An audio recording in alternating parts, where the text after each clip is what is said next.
할렐루야. 네, 오늘 우리 함께 봉독한 말씀 통해서 설교 제목 같이 읽어볼까요? 믿음으로 동행하라는 제목으로 함께 은혜를 나누겠습니다. 3부 예배 참여하시는 성도님들도 연세가 우리 많이 계신 어르신들도 계시고 또 중반, 청년, 3부 예배 성도님들 연령대가 제일 다양한 것 같습니다. 근데 요즘에 보통 자고 일어나면 막 세상이 바뀌고 새로운 말들이 막 쏟아지니까 이해하고 쫓아가기가 쉽지는 않아요. 요즘에 소확행이란 말을 자주 듣죠. 소소하지만 확실한 행복, 이런 이야기를 합니다. 그래서 태어날 때부터 사람들이 막 억울해해요. 사실 불평등이라고 하는 것에 대한 문제로 많은 어려움들을 또 겪기도 합니다. 그러니 나한테 다른 사람들이 갖고 있는 일확천금 이런 건 애당초 안 될 테니 나에게 주어진 삶의 소소한 만족이라도 갖고 살자, 이런 생각들이죠. 우리의 삶은 딱 한 번뿐이니 한 번뿐인 인생 충분히 즐기자, 이런 가치관으로 살아가는 욜로족이라는 사람들도 요즘에 많이 있습니다. 그러니까 이건 어떤 가치관의 문제인 것이죠. 자, 그런데 나쁘진 않습니다. 우리의 삶에서 만족을 찾고 누린다라고 하는 게 왜 문제가 되겠습니까? 근데 한번 저는 그런 생각을 해보는 거예요. 예수님의 보혈로 구원받은 하나님의 백성들, 그 핏값 주고 사신 성도들에게 있어서 이러한 소확행적인 만족이 우리의 진정한 만족이라고 말할 수 있을까? 그러니까 성도의 삶에는 무언가 이보다는 더한 만족의 이유가 있어야 하지 않을까 하는 그런 질문을 하는 거죠. 그러니까 일상 속에서 여러분, 어떻게 우리가 믿음을 갖고 만족하며 사느냐는 성도들에게 있어서 매우 중요한 질문입니다. 편집인이고 작가인 로드 드레허라고 하는 사람이 일상성이라고 하는 글에서 이런 말을 하였는데요. 이게 어려운 문장은 아니에요. 쉬운 이야기인데 우리의 마음에 좀 와닿죠. 나의 문제는 일상의 삶이다. 전쟁이 일어났을 때, 허리케인이 불어닥칠 때, 파리에서 한 달을 지내야 될 때, 지지하던 정당의 후보자가 선거에 승리했을 때, 복권이 당첨됐을 때, 진정으로 가지고 싶었던 물건을 구입했을 때, 이때 어떻게 할지를 생각하기란 그다지 어렵지 않지만 그보다 오늘 하루를 절망하지 않고 살아갈 방법을 찾는 것은 훨씬 더 어렵다, 이런 이야기를 했어요. 특정한 어떤 사건들, 사고들, 일들에 대해서는 우리는 대개가 거기에 대한 대처하는 어떤 방식들을 취할 수 있는데, 문제는 우리의 삶이라는 게 늘 빵빵 터지는 이런 사건의 연속이 아니고, 삶이란 오히려 있는 듯 없는 듯 하루하루의 삶이 쌓이고 쌓여서 우리의 생이 이루어지게 되는데, 이 하루를 어떻게 살아가느냐가 사실상은 우리에게 쉽지 않은 과제라는 거예요. 더욱이 앞서도 말씀드린 것처럼 그저 소소한 만족거리들 찾고 취미생활하고 소비를 하고 하면서 만족을 하는 게 성도로서의 최고의 만족일 수는 없다. 아마 그 점에 있어서는 동의를 하실 텐데, 그렇다면 그리스도인으로서 우리가 이런 소확행적인 만족 이상의 가져야 될 것, 누려야 될 만족은 과연 무엇일까? 매일의 삶 속에서 우리가 이 질문을 하고 볼 때, 오늘 히브리서에 등장하는 이 믿음장의 또 한 인물은 우리들에게 있어서 매일을 살아가는 삶의 성도로서 어떻게 살 것인가에 대한 답을 주는 인생이라고 할 수 있겠습니다. 바로 두 번째 인물, 에녹이라고 하는 인물이에요. 그 이름의 뜻이 바쳐졌다, 헌신된다, 이런 의미인데, 그 이름 그대로 자신의 한평생을 살았던 에녹의 이 짧은 생의 기록을 보면서 오늘 히브리서가 우리들에게 가르쳐 주는 바, 하나님과 동행하는 성도로서의 삶이 가장 복되고 귀하다는 사실을 우리 모든 성도님들 깨닫게 되시기를 축복합니다. 자, 오늘 지난 시간에 믿음 행전의 첫 번째 인물로서 아벨을 살펴봤죠. 그의 생은 죽음을 역전시키는 믿음이라고 정리해 볼 수 있어요. 아벨은 예배자로 등장하고 순교자로 퇴장을 했습니다. 네. 그러나 그의 죽음이 우리들에게 시사해 주는 바는 전혀 새로운 관점을 갖게 하는 거죠. 같이 한번 말씀 읽어보죠. 그가 죽었으나 그 믿음으로써 지금도 말하느니라. 우리가 고인이라고 하는 건 잊혀진 사람이에요. 그런데 아벨은 잊혀지지 않는 이름으로 지금 기록되고 우리들에게 메시지를 주는 거죠. 보통의 인생은 죽음으로 끝이 납니다. 생물학적인 죽음은 생의 종지부를 찍는 사건입니다. 그런데 아벨은 달랐어요. 아벨의 이 죽음은 죽음으로 끝나지 않은 새로운 메시지를 지금 주고 있고 그 끝에서 다시 시작하는 새로운 그러한 메시지를 우리들에게 전해주고 있다는 거죠. 자, 아벨의 그 마지막 그 죽음이 담고 있는 메시지에 이어서 오늘 두 번째 인물 에녹이 등장할 때 에녹은요 등장하면서부터 죽음을 달고 나옵니다. 우리 5절 다시 읽어보죠. 믿음으로 에녹은 죽음을 보지 않고 옮겨졌으니. 이렇게 지금 나오고 있어요. 등장부터 죽음과 딸려 있는 그의 인생 스토리를 보여주고 있는 거예요. 모리와 함께한 화요일이란 책이 있죠. 이 미첼 봄이라고 하는 사람이 쓴 책인데 이건 실화를 바탕으로 쓴 이야기입니다. 자신의 옛 스승인 모리 슈워츠라고 하는 스승을 만나서 루게릭 병으로 이제 얼마 남지 않은 생을 남겨두고 있는 그 스승과 14주 동안 매주 화요일 날 만나서 그 스승이 전해주는 인생 전반에 관한 이 좋은 교훈을 듣습니다. 그 중에서 스승이 남겨준 이 말이 아주 중요한 말이죠. 같이 한번 읽어볼까요? 살아가는 법을 배우십시오. 그러면 죽는 법을 알게 됩니다. 죽는 법을 배우십시오. 그리하면 살아가게 되는 방법을 알게 됩니다. 아마 모두가 그런 것은 아니지만 죽음의 문턱에 이르게 되면 하나의 분명한 지혜를 얻게 돼요. 그것은 삶과 죽음이 어떤 의미인가 하나님 앞에서. 이건 딱 동전의 양면처럼 붙어 있는 건데 사는 동안에는 삶의 마지막 그 뒷면이 죽음이라는 걸 사실 인식하지 못하고 살죠. 그리고 죽음이 딱 우리 코앞에 다다랐을 때는 삶은 매우 무상하게 여겨지는 거예요. 그러니까 삶과 죽음이 괴리된 채 우리에겐 여겨지는데 에녹의 삶을 보니까 그렇지가 않아요. 에녹의 삶은 한마디로 이렇게 정리할 수 있어요. 에녹은 삶으로서 죽음을 준비하고 또 죽음으로써 삶의 진가를 드러낸 인물이다. 동전의 양면처럼 붙어있는 삶과 죽음의 의미가 에녹의 신앙 안에서는 온전히 괴리된 것이 아니라 충분히 그 의미를 살려내고 있다 하는 것이죠. 여러분, 기독교가 전하는 이 진리는 생과 사를 일직선상에 놓습니다. 근데 불교나 힌두이즘은 어떻습니까? 윤회를 말하잖아요. 돌고 돌고 돌고. 그러니까 뭐 보면 요즘에 우스갯소리로 이번 생은 글렀어, 다음 기회에 하면서 뭐 다음 생이 있을 것 같이 생각하는 그런 말들. 아예 그러니까 애당초 이번 생은 뭐 볼 것 없다, 다음 기회. 근데 여러분, 우리의 인생의 다음 기회는 없습니다. 없어요. 기회란 사는 동안에 있는 거예요. 사는 동안에 우리가 뭔가 새로운 결단을 하면 그건 기회가 될 수 있어요. 그러나 죽음 이후에 또다시 그런 건 없어요. 성경의 말씀이 무엇을 증거합니까? 같이 읽어보죠. 한 번 죽는 것은 사람에게 정하신 것이요 그 후에는 심판이 있으리니. 죽음 이후 또 다른 생 그건 없고요. 죽음 이후 심판이 있어요. 심판 다음에는 극과 극으로 갈리죠.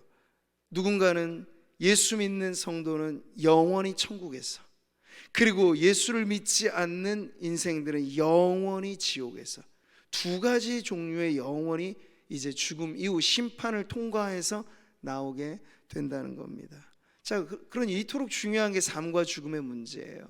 사는 동안 이렇게 엎치락뒤치락 하면서 실수도 하고 잘못도 할 수 있죠. 그런데 가장 중요한 건 삶과 죽음을 한 세트로 여겨서 이 마지막 종지부를 찍는 그 순간에 후회가 없는 게 인생에 있어서 가장 중요한 문제라는 거죠.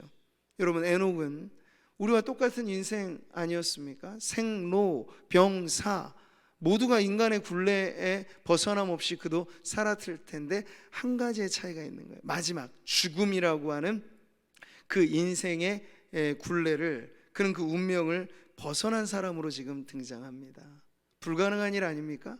우리 모두의 경험이 태어나면 죽는다, 태어나면 죽는다. 이게 마치 자연의 법칙과도 같이 되어져 있는데 태어났는데 죽지 않았다. 이건 불가능한 일이에요. 그러니 에녹의 마지막은 하나님의 기적의 사건으로 지금 연출되는 걸 보게 되는 거죠. 성경은 이 놀라운 사건이 무엇 때문에 일어났는가에 대해서 강조하고 있어요.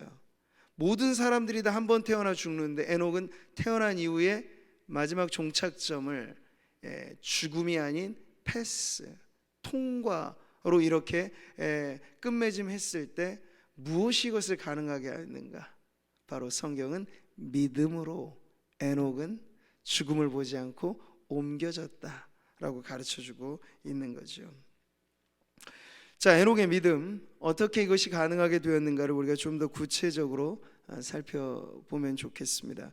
에녹은 인생의 최종 마침표로 죽음을 통과했는데, 근데 여러분 성경에 보면 에녹이 이걸 위해서 기도했다 이런 게 없어요. 우리가 뭐 야베스의 기도 이런 것들은 좀 알잖아요. 그 기도의 내용 자체가 나와 있어서 환난을 면코 주의 은혜를 그렇게 구하는 기도에 응답받아서 그 야베스가 은혜 가운데 살았다 이런 기록은 있는데, 에녹이 하나님 나는 죽지 않고 살아서 승천하게 하소서 이런 기도를 하였다는 기록이 없단 말이에요. 자, 중요한 건 죽음의 종착역을 무사 통과하게 된 것은 에녹이 의도하지 않은 뜻밖의 결론이었다는 거예요. 그러니까 하나님께서 예기치 않은 뜻밖의 마치 선물처럼 에녹에게 주신 것. 그러니까 에녹과 구약 성경에 엘리야를 제외하고는 이런 결말을 누린 사람은 아무도 없어요. 그러니까 이것은 여러분 정상이라고 말할 수는 없는 거죠. 죽지 않고 승천하는 것이 정상이라면 대부분 모든 사람은 지금 비정상인 거잖아요. 그러니까 그렇게 우리가 취급하지는 않아요. 매우 이례적인 사건인데 왜 그렇다면 하나님은 에녹이라고 하는 특별한 사람, 이 특정한 사람에게는 이러한 결말을 허락해 주셨을까? 이런 질문을 하도록 만드는 거죠. 그러니까 그가 이 믿음을 발휘했다라고 하는 것은 내가 죽음을 보지 않고 천국에 가게 하소서 이렇게 작동된 믿음이 아니고, 에녹은 다만 하나님을 믿되 어떻게 믿었느냐? 사는 동안 충실히 믿었던 거예요.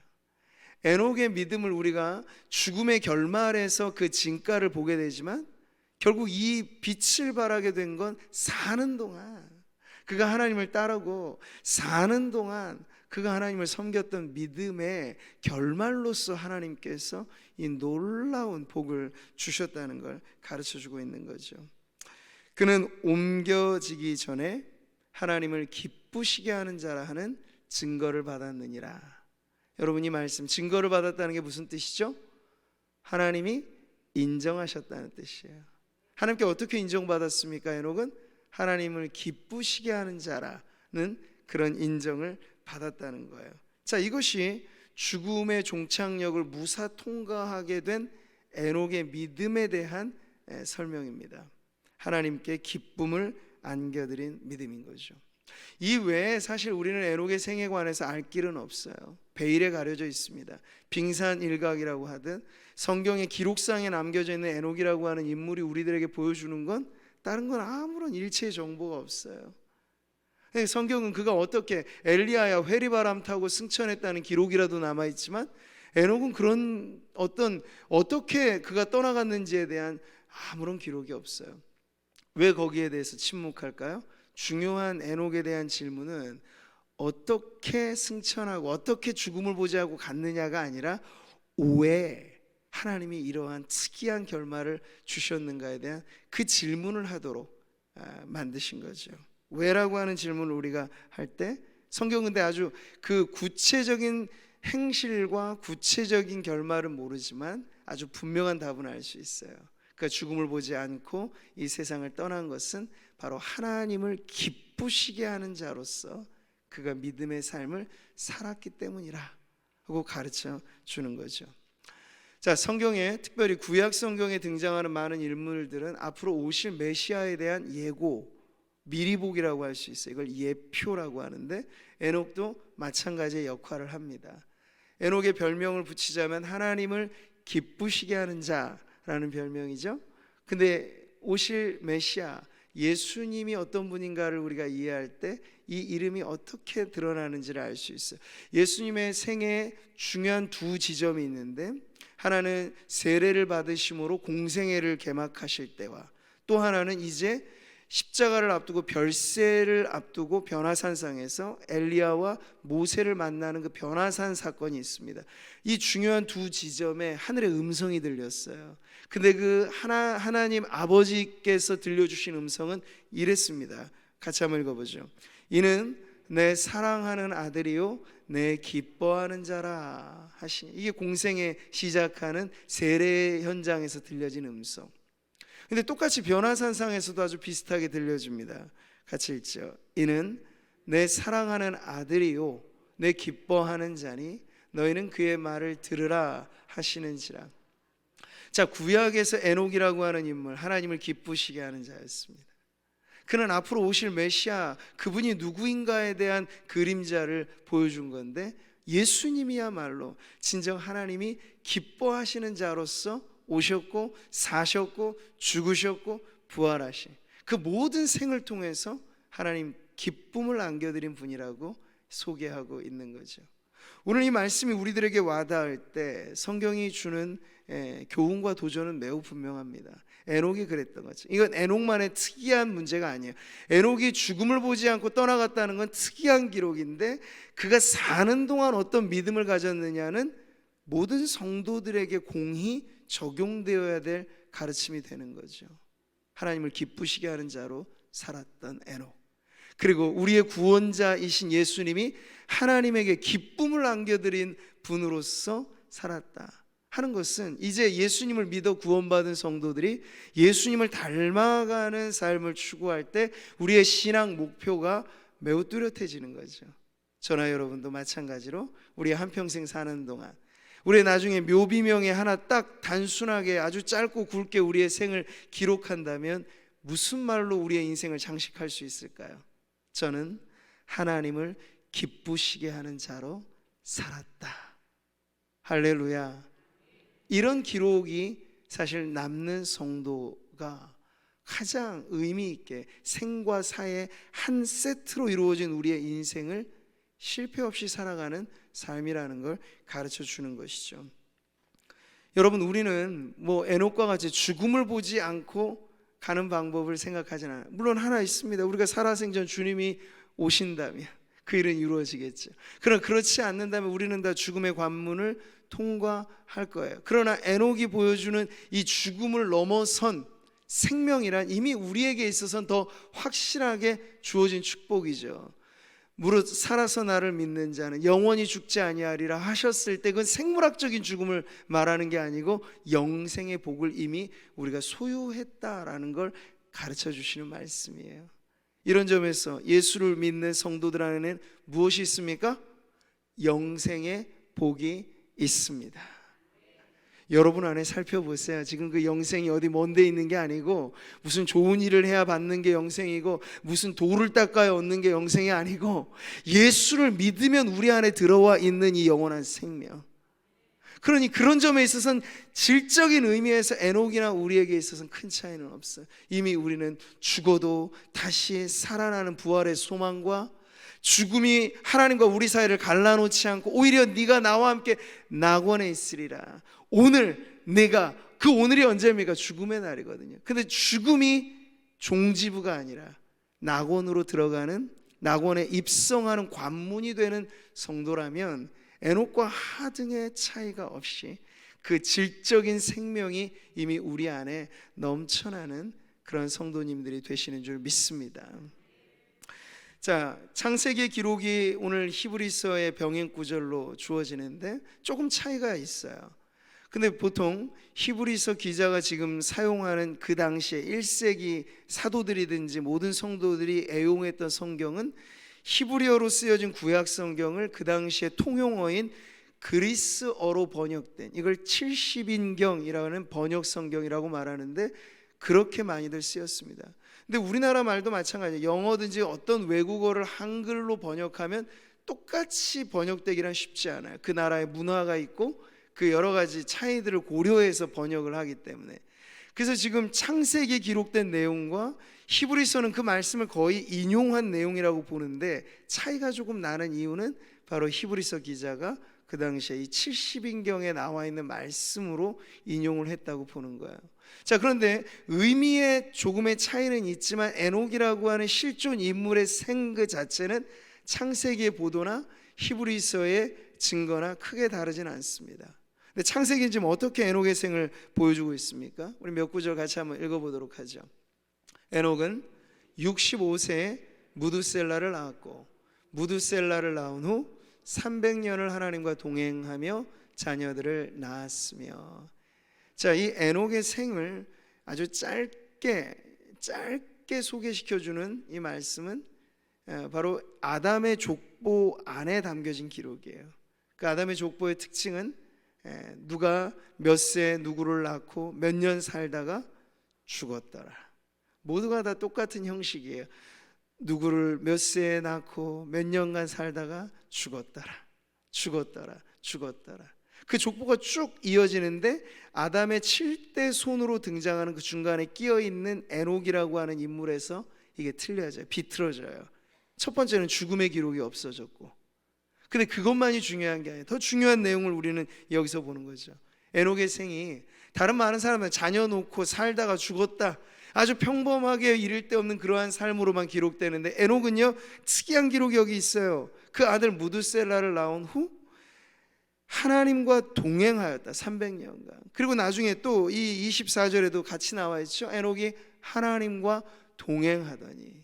그러니까 에녹의 삶을 반복해서 창세기가 조명하는 부분은 하나님과 동행한 인생으로 그의 삶을 보여주고 있다는 거예요. 여러분, 여기서 우리는 에녹의 믿음의 삶의 남다른 점이 어디인가를 찾게 되는 겁니다. 성경은 에녹이라고 하는 인물의 신상 정보를 우리들에게 자세히 주지 않습니다. 아무리 파헤쳐 가려 해도 쉽지는 않아요. 그의 집안이나 배경이나 뭐 외모나 특기나 장기나 업적이나 이런 건 아무것도 없습니다. 다 베일에 가려져 있어요. 일체의 정보를 주지 않지만 한 가지 하나님께서 눈여겨보신 정보를 우리들에게 주는데 그의 삶은 하나님과 동행하는 삶이었다. 아주 간단하고 단순하면서도 가장 핵심적인 에녹의 삶을 이 한 표현에 담아주고 있는 거죠.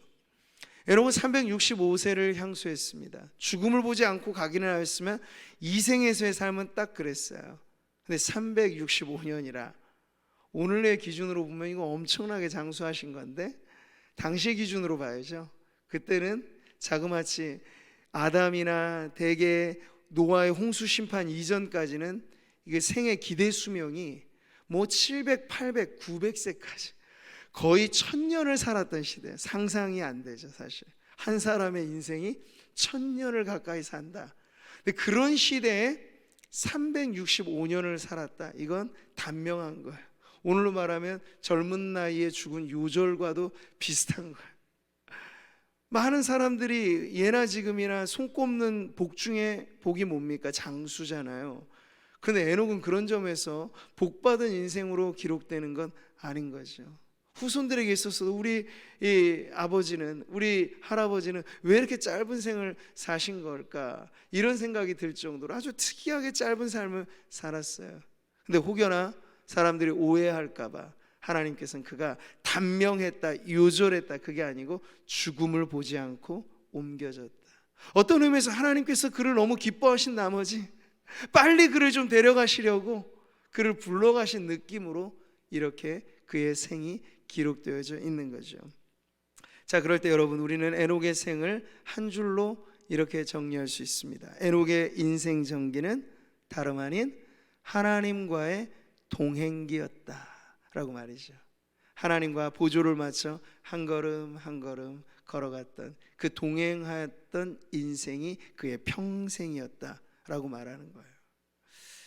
자, 에녹의 하나님과의 이 동행기, 이것이 하나님에게 기쁨이 되었고 그는 그 결말로서 죽음의 담을 넘어 하나님 편으로 가게 되었는데, 여러분 우리에게 있어서도 그렇다면 매우 뚜렷하게 요구되어지는 우리의 삶, 소확행을 뛰어넘는 우리의 삶의 이 만족을 찾자면 그게 뭘까요? 하나님과 동행하는 삶인 줄 믿습니다. 저는 하나님과 동행하는 삶, 에녹의 삶을 통해서 딱 두 가지로만 정리를 해드리겠는데요, 우리 첫 번째 같이 읽어보죠. 하나님과 뜻맞춤의 삶을 사십시오. 네, 믿음으로 하나님과 동행하려면 이게 아주 확실해야 돼요. 뭐 일하시면서 누군가와 동업을 한다거나 그랬던 경험이 있으신 분들이 아마 있을 거예요. 쉽지 않죠. 경험해 분들은 압니다. 대부분 등 돌리기 일수예요. 동업으로 좋게 시작했지만 나중에 원수지간으로 끝나는 경우들이 많습니다.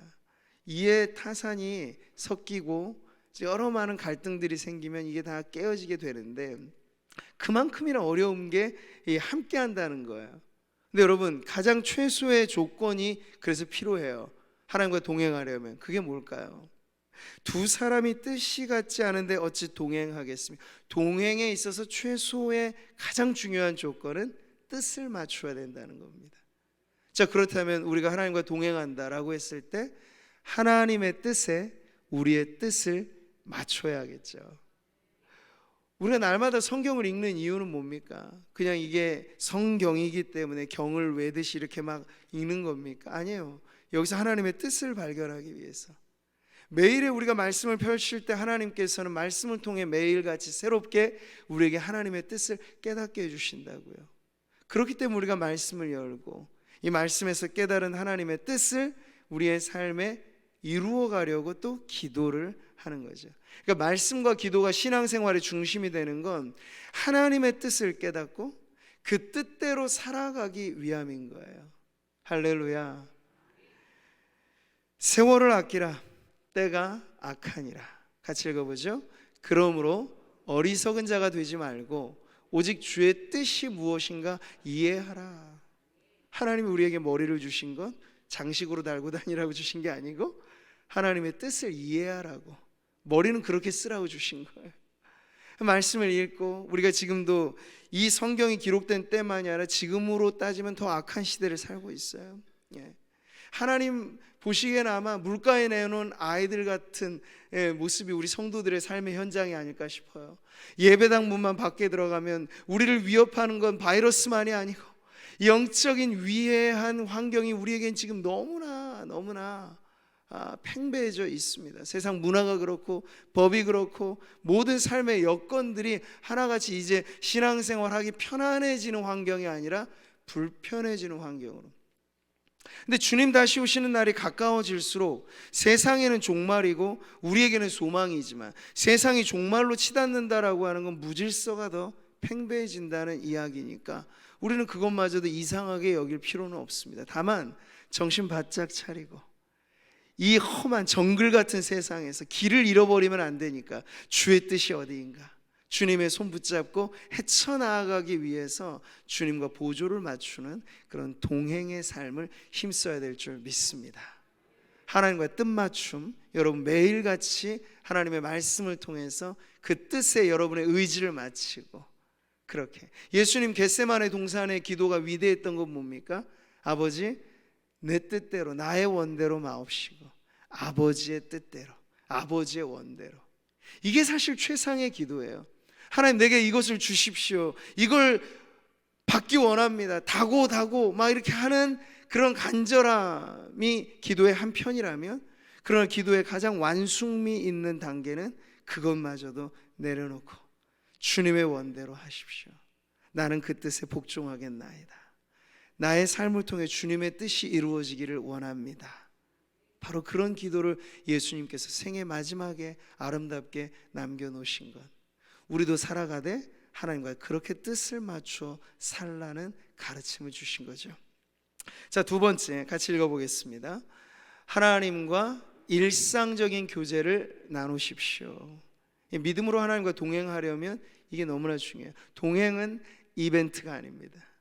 연애 시절 연인들 간에는 서로의 마음의 환심을 사기 위해서 이벤트를 종종 하죠. 물론 그렇다고 결혼하고 나서는 이런 서비스를 전혀 하지 말아도 된다, 그건 아닙니다만, 결혼 생활을 하게 되면 일상이잖아요. 이제 이벤트로 살아가는 게 아니고 하루 세 끼 밥 같이 먹고 한 이불 덮고 한 지붕 아래 살고 민낯을 보여주고, 이건 이벤트로 연속되어지는 삶이 아니고 그냥 일상의 삶을 공유하는 그런 자리로 나아가게 되는 거죠.